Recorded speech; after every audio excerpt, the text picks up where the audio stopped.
Siamo con coach De Rinaldis, una partita che riconcilia con Loki, una cosa d'altri tempi, due folate e poi l'ultimo minuto lì straordinario. Alla fine un pareggio, punti guadagnati, persi, come la pensi? Ma più che altro non concilia con le coronarie un finale così, però per il resto, insomma, diciamo che ci può essere anche un giusto risultato, però chiaramente vedersi pareggiare a 15 secondi dalla fine in quel modo, 5 contro 4, insomma, un po' di rammarico resta, però insomma, sono percorsi di crescita.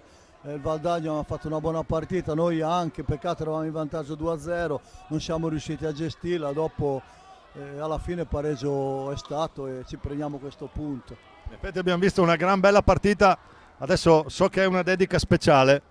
Sì, volevo anche per i miei amici della Master di Sarzana, a tutti noi, rivolgere un pensiero al nostro grande Sergio che ci ha lasciato in settimana, è veramente una perdita importante. Ti abbraccio, alla sua compagna, alla sua famiglia e un abbraccio da tutti noi e da me in particolare, grazie. Naturalmente ci uniamo anche tutti noi, grazie coach e in bocca al lupo per il tuo Sarzana.